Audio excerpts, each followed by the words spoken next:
Great. Okay. So introducing Dr. Roberta Goodman, who's the Education Director at North Shore Congregation Israel, and one of the researchers in this project. Dr. Kathy Schwartz, unfortunately, could not make it in the end, but they've planned it together, so we're good enough, not only just good enough, we're great. And Kathy is the director of the EMA program for HUC, and both of them are experienced and published researchers, which is why we asked them to tell us what kids were saying about this way of learning Hebrew. So Roberta, I'm not going to say anything else. You're on. Go for All it. right, thanks, Nechama. So we're going to do a quick wraparound and have people introduce themselves just by your name, location, your role, and if you use any of the four components of Onward Hebrew. So I guess maybe I'll just call on people. Uh, Naomi. Hi, everyone. I'm Naomi Fabes, and I'm at Temple Israel in Charlotte, North Carolina. And I am currently not using Onward Hebrew. I just started in this position and I'm evaluating our program to potentially incorporate Onward Hebrew. Great. Linda. Hi, I'm Linda Duke. I live outside of Boston. I teach at two different temples in the area. And one we do Hebrew through, or I do Hebrew through movement. I think they're fully on board Onward Hebrew Temple, but my role is Hebrew through movement specialist. And at the other temple I teach at, we're moving towards Onward Hebrew. And I also teach some of the Hebrew through movement, and also do Jewish life vocabulary in a somewhat modified version, but with my classes, and teach the decoding there as well. Great. Okay, Doug. Hi, Doug Winkelstein. I work at the Jewish Federation in Chicago, so I have the pleasure of having Roberta in the community and working with a lot of different congregations. So I'm here with that hat on, and I also teach for Gratz College's Education Master's Program, so thinking about it from that lens also. And since Doug is new, I'm going to add that Chicagoland had gone through a process of examining Onward Hebrew in a big way over a 2.5 year period. Robin. Hi, I'm Robin. I work in the Boston area, and most of my work involves training new teachers. And I work with them, and sometimes they're directors. And do you do any work with Onward Hebrew? No, I don't. I know a little bit about Hebrew through movement, and I know a little bit about Onward Hebrew, and interested in learning more. Great. Thank you. Kathy. Hi, I'm Kathy Horwich. I'm at Temple Emmanuel in Denver, Colorado. I am the Hebrew and B'nai Mitzvah coordinator, and we use components of Onward Hebrew, the Jewish life vocabulary, tefillah, and a little bit of the sound to print throughout our program. Fantastic. All right, Gloria. So nice to see you, Gloria. Nice to see you too. This year, our congregation, we joined two congregations together. So our Hebrew programs were different. So we're in the midst of making them as onward Hebrew as possible. We do Hebrew through movement. We do Jewish life vocabulary. We have tefillah, and we're on the way as far as Onward Hebrew, in that we used to do Hebrew start in third grade. We now start decoding in fourth grade. So we're moving, but we're not quite there yet. Great. Thank you. Anne. Hi, Robin. So I'm also in the Boston area. I wear many different hats, but all in the same Jewish world. So I'm the B'nai Mitzvah tutor for two different synagogues and a Hebrew teacher for one of those synagogues. I'm the education director for a third synagogue. And then I kind of created my own Hebrew decoding curriculum for one of them, which I also use in private business for unaffiliated families. So with all of that, I know that there's a lot more improvement that can be done in all of those spheres. And I'm so excited to get more up to speed with both like the real way, or not the real way, but the better way to do Hebrew through movement, not just continuing to just do the very first lesson over and over again as if that's doing Hebrew through movement, which was that's what I've seen done, and I've always known that's not what it's supposed to be, but I never have time to actually train myself or my teachers. All right, so we got the answer. You do use it a Sorry. little bit. Yeah. So Okay, yeah, I'm Rena. done. Mute. Rena.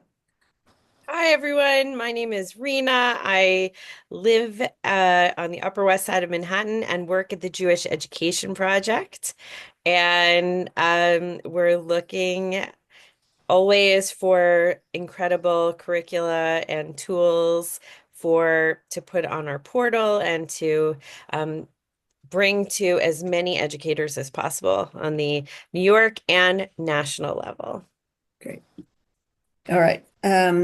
So just so you know, Onward Hebrew is more of an approach than just a curriculum. So it should be interesting conversation. Stephanie. Hi, I'm at Temple Israel in Tallahassee, Florida. We've been on this journey for a while, but no, I was going like this. We use Tefillah, Jewish life vocabulary, Hebrew through movement. We've delayed decoding to start in fourth grade. We have sort of an overlap right now, but so right now our second graders are going to, or actually our third graders will be the ones that will be starting the first time decoding in fourth grade next year. But we use all of it. Okay, we just need to really know if you've used any of it. These are lots of details. Barb, are you there? I am. Hi. Sorry, my camera's off because I've got this like ugly allergy thing going on with my eye that you don't want to see. I'm Barb Shemansky. I'm in Miami Beach, Florida at Temple Beth Shalom, and we are an all-in congregation, though I am getting a lot of pressure to go back to starting decoding in fourth grade. So, okay, thank you. Interesting. Lisa Frankel, are you able to answer? Hi, yes, I'm sorry, I logged on a few minutes late. I believe I'm just answering. What's your name, where you are, your role, and do you do any parts of Onward Hebrew? Yes, I can answer that. Alyssa Frankel, Education Director at Temple Beth Am in Jupiter, Florida. And yes, we do most of the parts of Onward Hebrew. We have Tefillah, Hebrew through movement, delayed decoding till fourth grade. And I don't think I'm missing. Am I missing one? Well, we just wanted to know if you use any of them. Oh, yes. That's a lot of detail. We Yeah, are on let's Word see. Hebrew School. Sorry. Did I miss anybody? Okay, great. So I'm excited to do this because this session, Kathy and I put it together. It was enjoyable doing some research actually as a pair. But I really like it because one, I like doing research, but two, I really like doing research that has implications for how we are as practitioners, because I'm always talking about the juncture between research, theory, and practice. And so hopefully you'll learn things about Onward Hebrew, and at the same time, it will give you an opportunity to reflect on your on Hebrew in general, on Hebrew learning. All right, so the research question, it's a very simple research question. And when you do qualitative research, you have a question, you don't have a hypothesis. What are students saying about their Hebrew learning experience in all-in Onward Hebrew congregations? And to be clear, all-in refers to the fact that all four components of Onward Hebrew are in place. So if I can add in place, plus they're introducing decoding in fifth grade or later. Yes, that's part of it. But it goes more than, there's also some of the theory and the approach is really important too. So why is this study a little bit different? It's because although we spoke to the education directors, what we were really interested in was how the students experience it, what the students had to say, and what their perspectives are. So one of the questions that we asked them was, all right, give us 3 words that describe your Hebrew learning experience. And so I shared this at a conference recently, and one of the people the first person who jumped in said, boring, which is exactly not what the students had said. The word that came up the most was fun. So it's really important to have those ears, and this is part of what's going to make the transition, because we think that this is really that we're onto something with a new narrative for Hebrew learning, which is what the study is called. So with the study methodology, we focus on the student voices, the lived experience. We spoke with students over Zoom from 4 different congregations of different sizes, mixed geography, both in terms of where they were in. We were in 3 different time zones, but also in terms of urban, more or less urban. I mean, suburban. I'm not sure we got anybody who was really rural, but the point is that there was a wide variety in terms of geography. And there were 22 students in 5th, 6th, and 7th grade. They had to have had at least 6 months of decoding in order to be eligible for our study. Sorry, the sun here is problematic. So the other thing is that we're going to be looking at some quotes. In fact, I'm going to have you read some of them. So the quotes are if they're in parentheses, they are direct quotes. If they're not in parentheses, they're a compilation of what we heard from the students. So again, we were trying to use the words that they used in describing it. So some of the highlights are fun. We spoke about that. Safe. They felt safe in their learning environment. And we'll see a little bit more about their sense of comfort and competence, which was important because we wanted to make sure they were learning something, not just that they were having a good time. But the biggest shift also is in the philosophy, that this is not just about decoding. It's much bigger than that. I like thinking of it, and others do, and thinking of it as a Jewish culture code, that it makes Hebrew richer, more part of everyday life, and certainly part of being included in the Jewish community. And that's a much bigger vision of what Hebrew learning can be than just to simply say we're decoding prayers. It's also an integrated approach. So we're going from philosophy to approach, which are a little bit different, right? What's the purpose and the why to how do we do it? So it's integrated, meaning there are the 4 different components, but the key idea of the components and of this approach is that it's sound to print. And I often, when I have a family coming to my congregation, I say, well, we start Hebrew when they're in preschool, because we have a preschool class, and we're trying to teach it in a way similar to how they learn their first language, where you hear it, then you get to speak it and say it. Where you hear it, you understand it. Think about Hebrew through movement.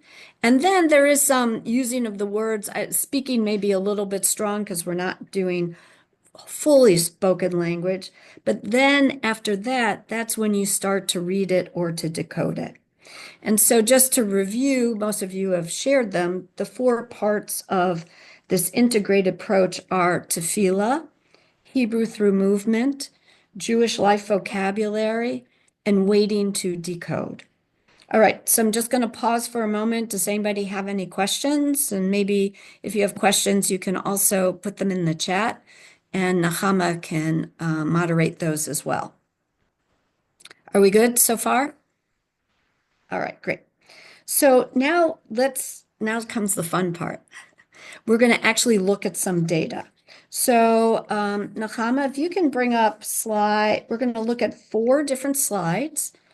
We'll just do them in their order, which is slide 19.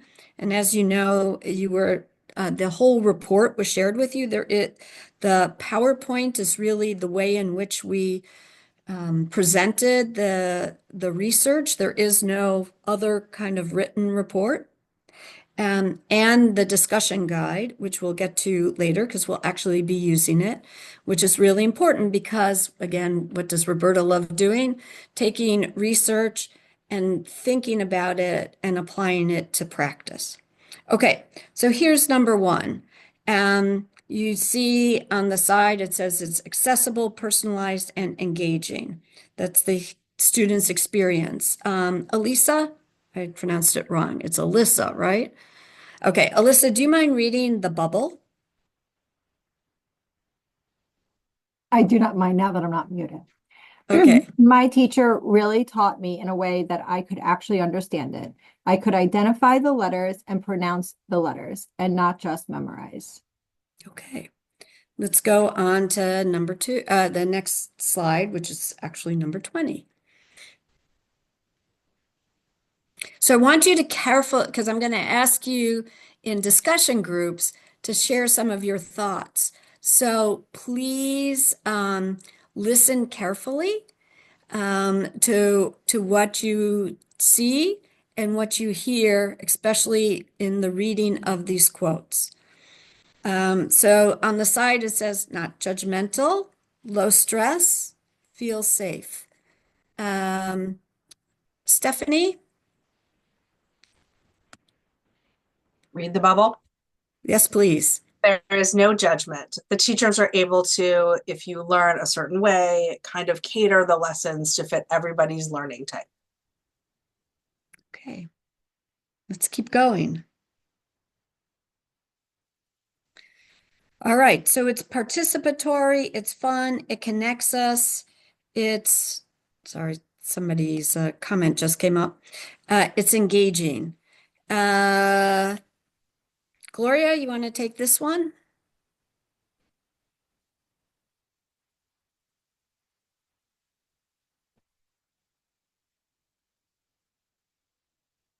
The bubble.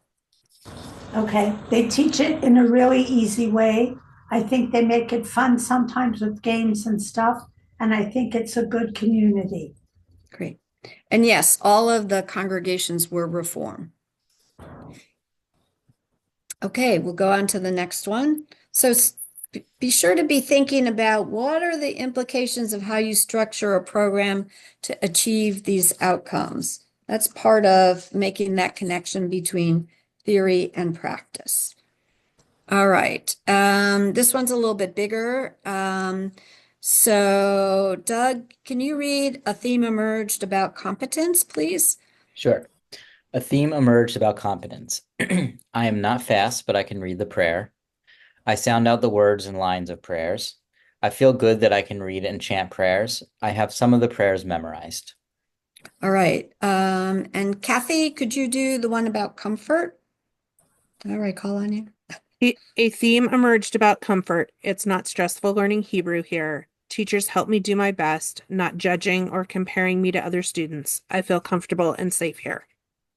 And Linda, can you close it out with the bubble? Sure. So actually, I should have said the bubbles are direct quotes from the students, and the others are more taking the words from several different students. In sixth Linda? grade, in 6th grade, a lot of kids didn't know the alphabet. So we learned the alphabet and wrote it down, and we learned words. Simple words like the Shema. How to identify letters on paper.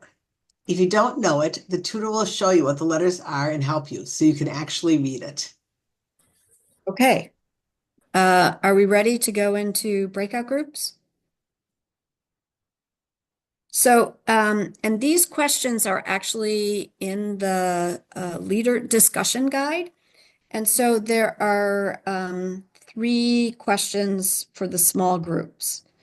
One is just a close listening to the data. Sorry, I don't have these up on the slide. I just put them up. I just put them up. Oh, you did? In the chat. Where did you? They're in the chat. in the chat. Oh, yes, 2 new messages. Sorry about that. Okay, so we have the 3 questions. I'm just going to read them out loud, even though they're in the chat. So one is really just to say, well, what did you hear when you were doing a close listening to the data? What did you hear from the students' voices? Okay. Then there's the second step, reflection. What are 1 or 2 takeaways from this study? What do you want to ruminate on for a while? That you want to do a deeper think about, and to try to figure out what the implications are. And then what are 1 or 2 ideas that will impact your actions in your role? Okay, so Nechama's going to divide you, let's see, it's 8 minutes to the hour. So you'll have to about 20 minutes. So let's see if it's 8 minutes to the hour. Let's report back at, 5 sorry, after. Just do 5. 10 after, 10 after. Okay.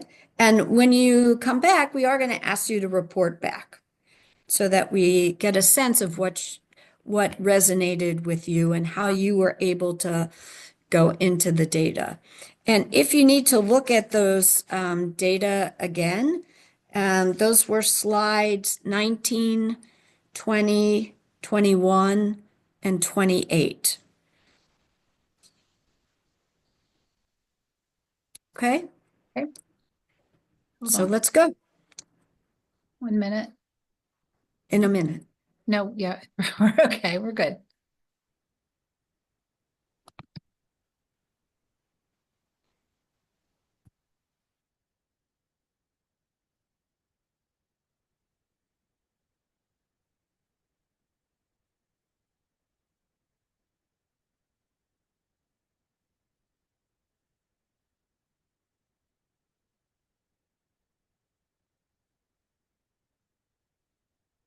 Okay. Right. So I got to listen to one of the breakout groups, but I'm not going to report. So if somebody wants to share either what you've focused on or any additional questions or thoughts, who'd like to start? And I don't know that we're reporting for the group. I think we're reporting more individually. Linda, go ahead.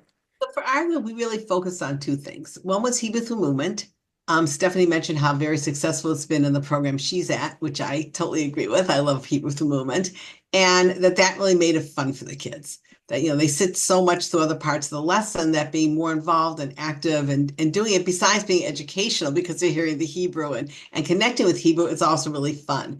And I think I was particularly struck with how some of your students that you talked to said their program was fun. Because the first word that I would have thought of maybe was boring as well as you had said, but fun is definitely a much better attribute to be able for the kids. And then we also talked a little bit about sound to print and just the value of having the students hear the prayers over and over again. And even though that could create difficulties in terms of words that are wrong, phrases they don't have exactly right or whatever, that there are ways of correcting it. And it still is a much less tedious approach than having them read a prayer over and over till every word is right and then trying to go print a sound. And there are, when you go through the entire report, there are slides about each one of the 4 components. So that will be of interest to you as well. Somebody else?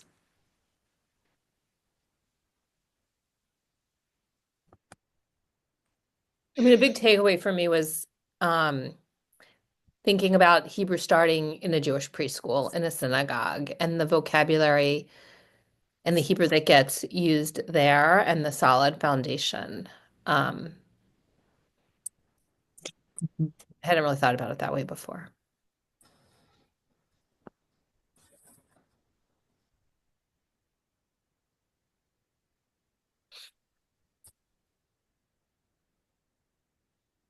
Anne, do you want to share something? I I'm coming up blank. I mean, I could make something up, believe me, and talk for 5 minutes straight, but you don't want me doing that. No, we don't. No. So one of you commented in the group, I will say this, and that it all seemed very positive. Well, there was one student for whom Onward Hebrew did not resonate, but the students who were vastly different in many ways, some, if not all of the parts resonated. I mean, there are the comments about, maybe Hebrew through movement they haven't done in a while because it was done when they were younger. But what we were trying to do was to understand their experience, and they did present it in ways that were, I would say, maybe more positive may not be the right word, but they were able to identify the parts that really made a difference. Does that make sense to you? Which I think is what we were probing for. And so that's why these data seem very rich to me. I know you think that 22 students isn't a lot, but a lot of dissertations that people do are based on 25 students. We came pretty close because, again, it's about qualitative research and not quantitative research. We weren't looking for the numbers, although we do have a little bit of numbers related to comfort and competence. Because again, we wanted to make sure that they really felt that they were learning something. Interesting part was they felt more comfortable than competent. And I think that without knowing really what that meant was, I think they realized that there's more Hebrew that they could learn, that maybe they don't know it all, but they felt pretty comfortable in the Hebrew that they were exposed to. Does that make sense? I do have a comment / concern. Sure. Something that Gloria said that, some teachers, and I can totally predict that some teachers will be better, more comfortable / more skilled at doing Hebrew through movement, especially at different age groups than other teachers. And so that's kind of like, so then her school, they brought in a specialist to just, okay, now you're going to have Hebrew through movement with Marjorie, and Marjorie goes from class to class doing Hebrew. So, that's kind of a hard thread to needle. But it was Right. Well, that's a good Needle the thread. conversation to have with Nechama. It wasn't necessarily what we were trying to accomplish, but Right. what we did hear from the students was how important the teachers were to them, and that they connected to them and adapted to their learning styles, and that they, in different ways, made it a safe space. So I think that was really important. And another comment was, well, in some in other programs, it's not that kids aren't having fun and we play games and whatnot. But I think that the beauty of this is is theory, right? Answering the purpose and the why, and the approach. That it's not just focusing on a single component, but looking at Hebrew holistically and what it means to the students, and giving it, that really Hebrew-rich environment, which you'll see in the report, and I'm almost sorry that we didn't include it, is that there's a really interesting when we ask them, why is Hebrew important to you? And it was fascinating. I mean, many of them mentioned the connection to their families, to the Jewish community throughout history. Some connected it directly to B'nai Mitzvah, but others that wasn't at all what was on their mind. And they really came up with these deep, beautiful thoughts. So if you have a program that's not Onward Hebrew, then it's really important to actually gather a little bit of data to hear what they say and not what you think the experience is for them. Do you follow what I'm saying? And you can do it simply, gathering some of those data. And that will help you, I think, adjust your program or justify the program. Can I add a couple things in? Sure. So as the person who received the report, there were two things that struck me. One is the first thing, indeed, that both Roberta and Kathy said to me was like the key theme was fun. And I'm not that I'm against fun. I'm about competence. I'm about all kinds of things. And so I kept saying like fun, but like, yes. And it connects to the second thing or a second thing that they said, which I pushed back on also, is that they reported that the kids said that they felt safe. Yeah. And I know how important it is, especially as we've been talking since pandemic and things going on in the world these days about kids feeling safe. But then I tried to think about, so why is that? I know that in Hebrew through movement, it is based upon brain-based learning, which has among its 10 principles that when the brain is not feeling threatened, then the brain relaxes and the brain can learn. And a lot of what Dr. Lifsa Schachter did in order to create Hebrew through movement was to think about those things. It's a social activity. You're never put on the spot by yourself. You're always with other kids. There's novelty. There's all kinds of things going on. So I could identify that, but that's 1/4 of the entire, well, there's like all kinds of pieces to the approach, but 1/4 of the elements, there was still Jewish life vocabulary and tefillah and the decoding piece. And so what I did, and I'm going to, when I end up posting this webinar recording, I will post also a blog post where I stopped to think about, so why is it that kids feel safe with this? And some of the answers have to do with what this is not. This is not about 4 years of a focus on decoding, and it's not primarily about Aleph, Bet, and decoding. That instead there's a rich Hebrew environment that is being built. It's a positive experience. Kids are introduced to a lot of different people who are doing a lot of things about Hebrew, not just this one Hebrew teacher, however their reaction may be to that person, and so on. So there's more things that I thought about, but that really took me aback, and I needed to stop and think, is this true? And yes, Roberta, it's true. I'm like, I could justify it, but it just was that was like the most So, surprising thing. fun to me is important because it has to do with motivation. And I think motivation in part-time Jewish schools is is tricky, and it's not something that comes in and of itself, and it's something that we have to work on. And so I think the fun to me speaks to motivation and keeping the door open.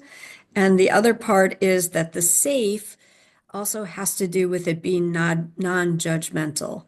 I remember this one student who kept trying to say that he was at the top of his class, that the teacher wouldn't necessarily say that, he was kind of ahead of the other kids, but that was his shtick. It was nothing that was being done in the classroom. And I think that's that non-judgmental part of focusing on the learning and how each child can learn, each student can learn, is really important. And I think that's part of the safety as well. All right. Anybody else want to make a comment? And then I do have a question to help wrap us up. Yeah, go ahead, Linda. I'm thinking part of the safe feeling, and of course you have much more expertise on this than I do. I'm just thinking for my own classes, comes from the fact that most of the program is not something every child can succeed in. And if they don't succeed, it's not as noticeable. So for example, Hebrew through movement, everybody can succeed because they can follow everybody else. When you're doing a tefillah service, everybody can participate. Yes, some of the words might be wrong. Yes, maybe they start mumbling halfway through the prayer because they don't know the rest, but they're still participating and can feel good about it. Decoding, you're either right or you're wrong. And I think that puts a different feeling on the students because much as some point you do want them doing some of the decoding, if that's all, I think they can constantly feel like, I can't do this. Where we have that as just one piece of the program, they can succeed in all the other areas, and maybe that's a little more of a struggle for them, but they know they can be successful elsewhere. Great. Beautiful. Okay, so let's end this way. So what additional layers does this research provide as to why a part-time congregational school should use the Onward Hebrew integrated approach to Hebrew learning? I need at least 3 responses.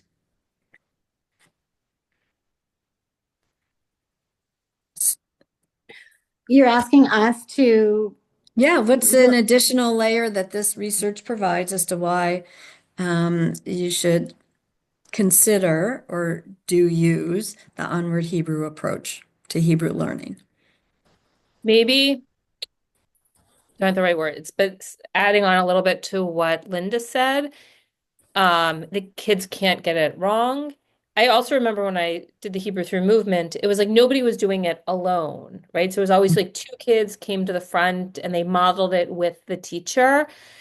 And maybe there's a piece that's about like a collaborative or teamwork, or I mean, that's language I haven't heard. I don't know if I'm putting something in your toolbox that you don't want in or shouldn't be there, or I'm twisting it too much. But I know that just what Linda said triggered that thought. Yeah. I was Great. going to say that I think that there's an element of play that is always so beneficial in education, in therapy, in all kinds of different ways. And so often I think our children these days are not able to just have fun.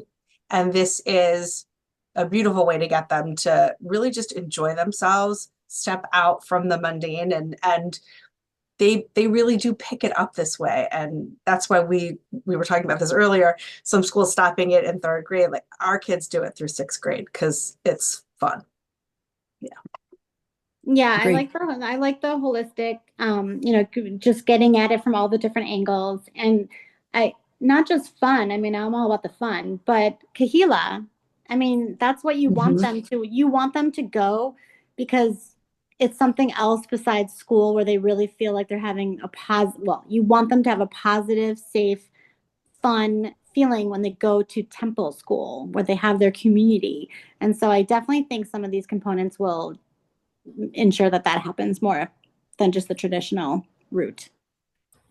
Great. Anybody else? Those are great. I also think if you have either board or clergy that you have to convince if you are starting the program, there's some data in what you have that is something that isn't just, I think it's great or we think it's great, but here's something that is a document that you can look at. I think if you have to convince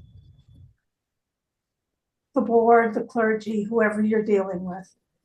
So Gloria read the outline for our session today and knew that we were going to go into what is something you will share out from the research and the conversation today. So thank you for getting us in that direction. Yes, so you now have somebody else's opinion, which is one of the great things about research. It's not you.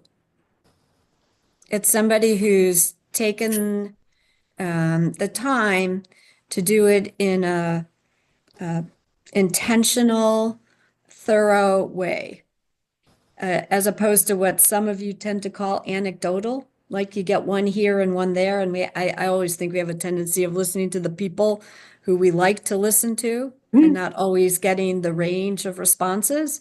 Well, this is somebody, took the time to go and do this in a scientific, thorough way. And those are data that you can use just as Gloria is suggesting. It's not you. It's not your voice. It's somebody else's voice. Somebody else, something you would share out from the research, the conversation today, or as Gloria suggested, a way you could use the research. Yeah, Linda?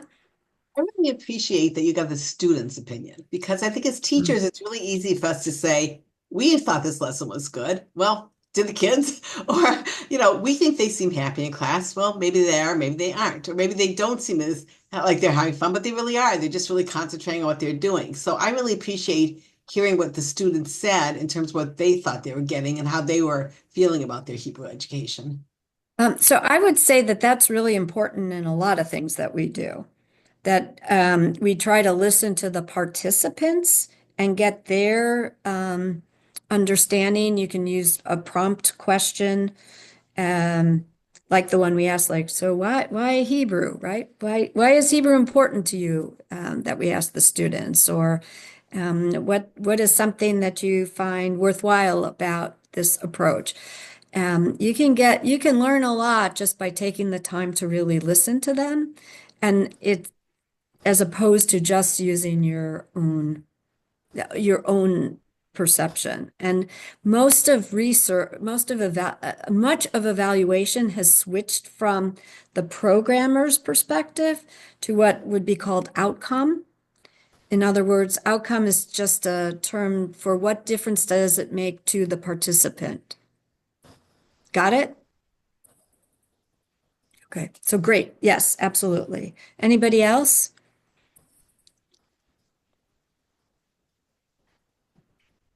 Way you can use the research or something that you heard that you want to share with someone else in your school or congregation or setting. Does the research show that it's easy? I mean, I know that it is, but does the research show that it's easier to teach Hebrew decoding in, I don't even know what grade you're saying, but is there something concrete? Because I mean, I've talked to, the director about this, and she agrees, but it would be for the board, it would be nice to have an actual study that says, here's some facts.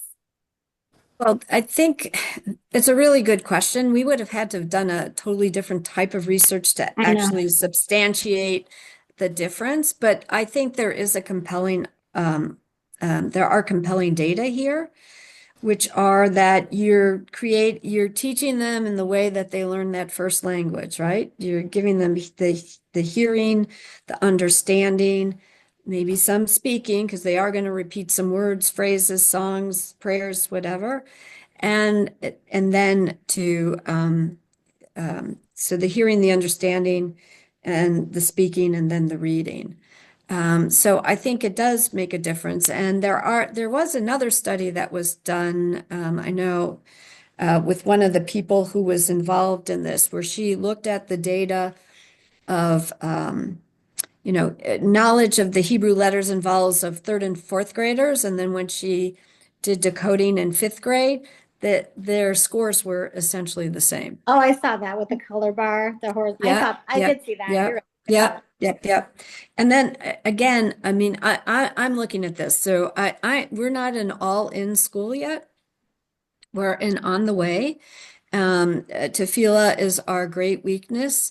We just hired a new cantor. Can't wait. Because I think Tefillah is going to be one of our strengths, thanks to him. And once that happens, then I think that we can push decoding into fifth grade, because I have some other evidence in my school about students for whom it's clicking, the decoding, now that they're older and they've had exposure, and they actually, when they're closer to their B'nai Mitzvah, it suddenly becomes important to them that they can really read the Hebrew. So I'm looking forward to being an all-in school as opposed to on the way. So I know that doesn't really answer Well, your I question. can answer it differently, if like a Go little for more it. specifically. Number one, first of all, we have a survey in the field that's closing tomorrow. If you haven't yet filled it out, we ask questions like, what are you doing? And then what is your sense of success? Now that's somebody out here thinking to the side. But Linda Duke has been involved in some of the research, the action research that we've done on decoding. And Linda, like in the next week or so, I am hoping, she has done classroom research that shows the impact of kids knowing the blessings and the prayers before they attack the decoding, in a real, like, in your face, oh my gosh, she's given them things that they know, a line from 4 different things, and it is smooth for many of them. And then when they get to lines they don't know, it is just a mess.